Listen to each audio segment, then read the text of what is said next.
Amsal pasal 22 ayat 29, demikian firman Tuhan.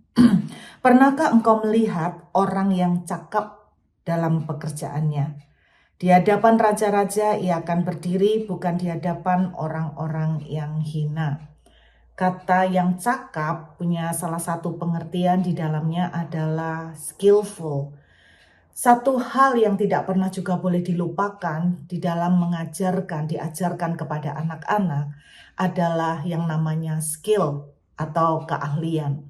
Seringkali kita juga melupakan hal ini, saudara, bahwa anak-anak kita sebetulnya sedini mungkin perlu dipersiapkan dengan kemampuan-kemampuan skill kecakapan tertentu. Kalau yang saya maksud di dalam skill ini bukan cuman berbicara tentang skill misalnya komputer, skill pertukangan, skill menjahit, tetapi ada skill-skill lain yang juga perlu diajarkan kepada anak-anak kita. Kita akan melihat dulu di dalam kitab Keluaran pasal yang ke-31. Keluaran pasal 31. Satu orang anak muda ini tidak berhenti-hentinya membuat saya kagum karena ketika saya membaca salah satu penafsirannya, bahwa dia telah memiliki skill-skill ini dan dipakai oleh Tuhan secara luar biasa sebagai orang yang punya peranan penting di dalam membangun bait Allah, yaitu yang namanya Bezalel. Dia sudah mempunyai kemampuan ini sejak umur 15 tahun. Jadi pada waktu dalam Keluaran 31, dia berusia 15 tahun. Jadi saya cuma membayangkan gini, kalau usianya pada saat itu 15 tahun, berarti dia belajar skill ini dari kapan? Berarti bertahun-tahun sebelumnya dong. Kita akan melihat dulu di dalam ayat 1.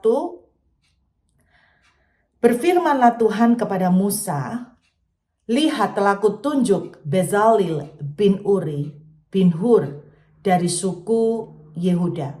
Dan telah kupenuhi dia dengan roh Allah, dengan keahlian dan pengertian dan pengetahuan dalam segala macam pekerjaan.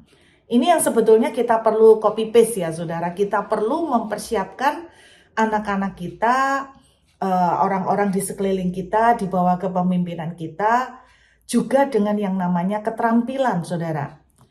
Dituliskan apa keterampilan yang dimiliki oleh seorang yang bernama Bezalel di usia 15 tahun. Untuk membuat berbagai rancangan supaya dikerjakan dari emas, perak, dan tembaga. Untuk mengasah batu permata supaya ditata. Jadi ini punya keahlian juga di dalam jewelry. Untuk mengukir kayu dan untuk bekerja dalam segala macam pekerjaan. Ini orang multi talent saudara. Ini orang memiliki keterampilan di berbagai bidang. Saya percaya kalau orang ini dilepas nih dalam dunia rimba, dalam dunia saat ini, saya percaya ini yang kita bilang orang ini nggak mungkin nggak makan. Karena apa? Dia pasti menemukan jalan untuk bekerja. Dia pasti menemukan jalan untuk mendapatkan penghasilan. Karena dia memiliki berbagai macam pengetahuan, berbagai macam pengertian, berbagai macam keahlian di dalam segala pekerjaan.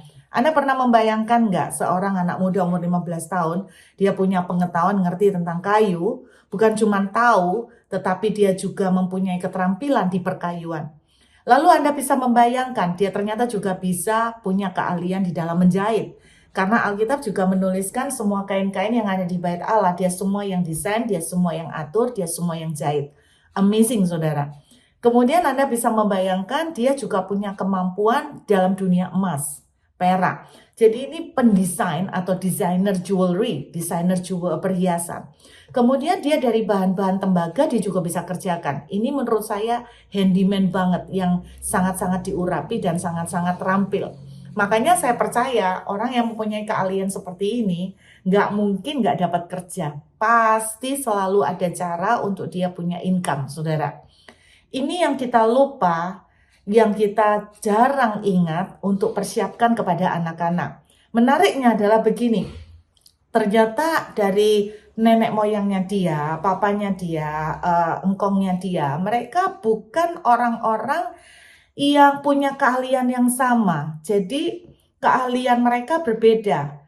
Bahkan kakek mereka engkong mereka, papanya mereka itu dituliskan adalah pekerjaannya, papanya dia adalah namanya itu apa, Sais. Sais itu adalah orang yang seperti dokar tuh ya saudara ya, driver kodokar itu ya.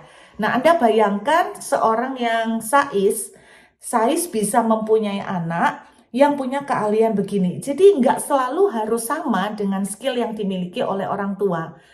Saya membayangkan tuh begini saudara, mungkin dalam hari-harinya orang tuanya itu melihat anak ini kok tertarik ya, anak ini tertarik bikin patung, anak ini tertarik untuk otak-atik kayu, anak ini kok tertarik untuk mengerjain apa aja dengan tangannya. Ini yang saya bilang handyman saudara. Nah, saya percaya begini, ketika orang tuanya mulai melihat apa yang dia suka kerjakan, orang tuanya support. Kalau zaman sekarang itu gini ya, mungkin sudah dileskan ini, dimasukkan kursus-kursus yang bisa menajamkan dia punya kemampuan. Ini yang seringkali kita lupa pada anak-anak kita.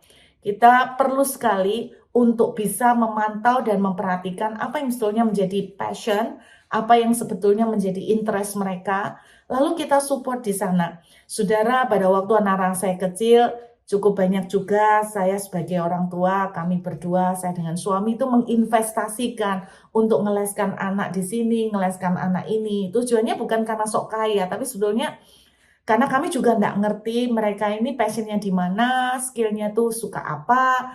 Kami terus berusaha, bahkan sampai hari ini pun saya boleh katakan bahwa saya berusaha untuk menopang dan mensupport apapun yang menjadi interest mereka, apapun yang menjadi keinginan mereka, apa yang menjadi hal-hal yang ingin mereka raih dengan hidup mereka. Di dalam Ulangan pasal yang ke-6 dituliskan demikian saudara. Ulangan pasal yang ke-6 ayat 6 sampai dengan ayat 7.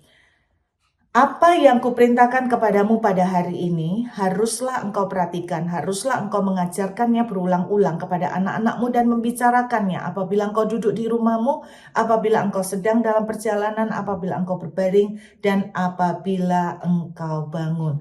Saya percaya bukan cuma membicarakan tentang Tuhan, membicarakan tentang value, membicarakan tentang nilai-nilai, membicarakan tentang kehidupan sehari-hari, bagaimana kita harus berespon. Saya percaya bahwa yang diajarkan oleh Ulangan pasal 6 ini juga mengajarkan tentang kita bisa sharing kepada mereka tentang skill. Kita bisa bercerita kepada mereka tentang impian-impian. Kita bahkan bisa saling bertukar pikiran kepada mereka tentang kemampuan-kemampuan yang ada, yang muncul pada hari-hari ini. Misalnya nih saudara, kita sekarang lagi demam AI nih ya. Kita bisa membahas tentang AI, possibility dari AI di dalam karir kehidupan kita, di dalam kemungkinan-kemungkinan pekerjaan yang akan datang. Itu saya percaya ini juga yang termasuk di dalam ayat ini untuk diajarkan, dibagikan kepada anak-anak. Sehingga itu akan bisa membangkitkan atau mengencourage atau men-trigger, memacu mungkin daya tarik mereka di sebuah bidang. Lagi-lagi orang tua punya peranan yang sangat fatal, yang sangat vital juga di dalam hal ini untuk menanamkan skill. Yang saya maksud skill sekali lagi bukan sekedar skill internet, komputer, IT, menjahit, bukan cuma skill accounting, pembukuan, bukan sekedar seperti itu saudara. Bukan sekedar skill memasak. Tetapi yang saya maksud juga termasuk skill-skill sederhana yang seringkali kadang kita remehkan.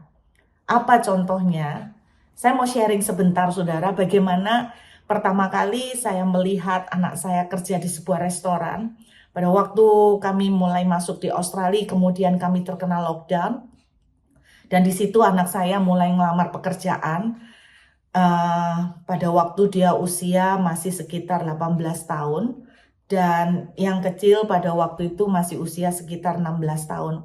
Dan kedua-duanya mulai ngelamar pekerjaan, saudara. Kalau di sini kan anak-anak umur segitu sangat terbuka juga kemungkinan atau kesempatan untuk bekerja. Dan dua-duanya akhirnya mendapatkan satu pekerjaan yang gede, dia dapat pekerjaan di sebuah restoran. Sebagai apa? Ya, sebagai waiter lah. Kadang-kadang merangkap juga dapat gantian tugas giliran di belakang kasir. Yang kedua, anak kedua yaitu dia kerja di satu bakery. Jadi tapi bakery ini juga semacam cafe gitu ya. Sebagai apa? Sama juga sebagai waiter. Ada satu temen yang paling menentang anaknya untuk kerja jadi waiter. Jadi ketika anaknya di sini dapat tawaran kerja untuk menjadi waiter, dia langsung menentang dengan keras dan cukup berdebat juga dengan saya, punya pandangan yang berbeda. Dia sederhana, dia seorang pengusaha, dia bilang begini, apa yang kita bisa belajar dari sebuah posisi sebagai waiter? Kita cuman belajar jadi jongosnya orang. Kita cuman belajar dari babunya orang. Itu bahasa kasarnya ya. Jadi dia ngomong, tidak ada yang bisa kita pelajarin. Nah dia bilang, anak saya tak siapkan. Saya siapkan untuk punya usaha. Anak saya siapkan untuk meneruskan perusahaan saya. Jadi apa yang bisa dipelajarin jadi waiter, dia bilang begitu. Saya sama sekali tidak sepaham dengan pandangan ini. Ketika pertama kali saya melihat anak-anak saya kerja, jadi waiter saudara, terus terang papanya itu yang paling emosional dalam arti nggak tahan nangis saudara.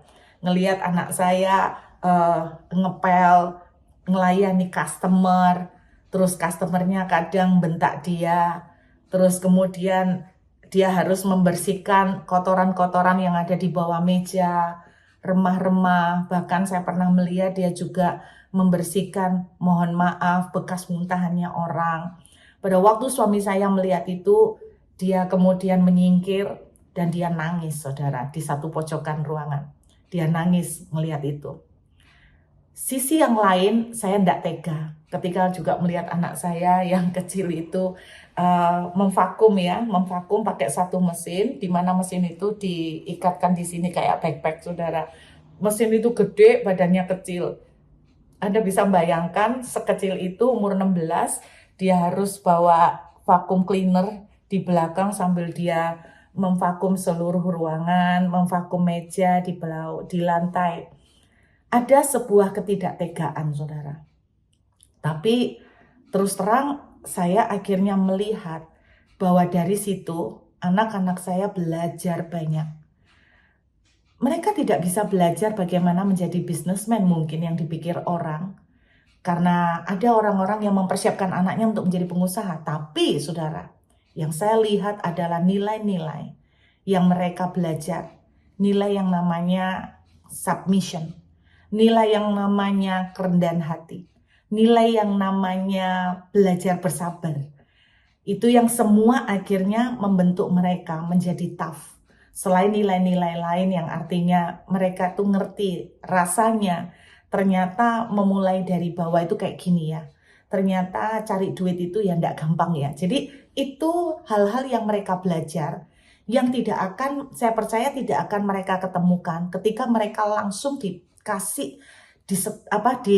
langsung diberi perusahaan besar oleh orang tua. Mereka tidak akan bisa merasakan nilai-nilai ini, saudara. Kalau orang tua itu ngomong, apa yang mau dipelajari daripada menjadi seorang jongos? Oh, banyak hal. Antara lain mental yang kuat, saudara. Antara lain skill survival. Antara lain skill bagaimana communicate dengan orang yang marah-marah.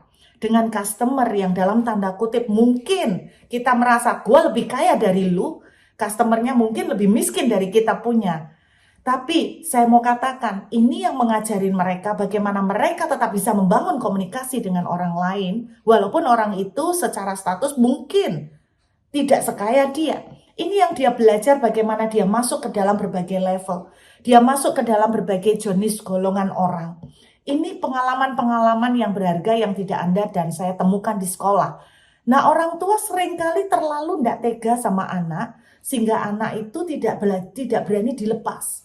Sehingga anak tidak dikasih kesempatan untuk mandiri, anak tidak dikasih kesempatan untuk fight. Anak tidak dikasih kesempatan untuk bisa tough, saudara. Nah, orang tua kepengen anaknya berhasil. Orang tua kepengen anaknya sukses. Tapi anaknya mau kerja, orang tua sudah bilang begini, lu cuma dibayar berapa, papa bisa bayarin. Sudah keluar dari kerjaan, papa yang bayarin. Apa yang sedang diajarkan orang tua kepada anak di sini adalah sebetulnya mental gampangin, saudara. Mental kesombongan. Kenapa? Karena orang tua gue punya kok. Ngapain gue kerjaan model rendahan seperti ini? Saudara, Ini skill yang tetap harus diajarkan. Nah, kita mengajarkan kepada mereka seperti itu. Maka itu yang akan terjadi. Akhirnya mereka bertumbuh apa? Mereka tidak mau kerja ikut orang. Karena mereka nganggap itu rendahan. Mereka akhirnya apa? Mereka ngentengkan karena apa? Orang tua gua gaya. Jadi mereka tidak terbiasa untuk hidup susah. Ini yang susah, saudara. Walaupun kita itu tidak susah, kita dalam kondisi puji Tuhan kalau kondisi kita baik. Tapi anak-anak tetap harus diajari bagaimana minimal survival skill. Karena kehidupan tidak akan pernah bisa saudara dan saya prediksi. Mungkin satu hari ke depan ada sesuatu yang berubah. Tahu-tahu apa yang Anda punya hilang dalam sekejap. Bagaimana dengan anak-anak? Anak-anak tidak punya kemampuan itu. Anak-anak tidak punya survival skill. Anak-anak tidak tahu bagaimana berjuang dalam kehidupan. Lalu ketika sesuatu terjadi, bagaimana? Mereka tidak ada persiapan. Ini yang saya katakan. Dari skill-skill sederhana bisa kita ajarkan kepada mereka. Bahkan skill misalnya membersihkan tempat tidur. Mungkin mengatur rumah. Mungkin menyapu. Mungkin membersihkan lantai. Izinkan anak-anak melakukan itu. Kenapa? Karena itu yang akan mempersiapkan mereka di dalam kehidupan ke depan mereka. Mereka bisa berdiri di atas kaki mereka bersama dengan Tuhan. Jangan pernah melupakan saudara, ada skill-skill yang harus kita juga ajarkan dan persiapkan kepada anak-anak. Itu sebabnya peranan kita sedapat mungkin kita akan beri stimulasi, kesempatan kepada mereka. Saya ngomong sama orang tua, salah seorang anak, satu teman, saya bilang, izinkan anakmu itu kerja, walaupun itu bayarannya cuma berapa sih kalau dibandingkan dengan kamu punya bisnis, ya jauh lah. Saya bilang begitu.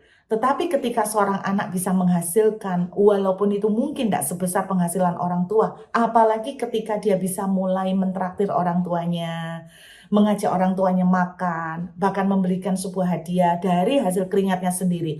Saudara, ada sebuah rasa kebanggaan yang akan muncul pada anak.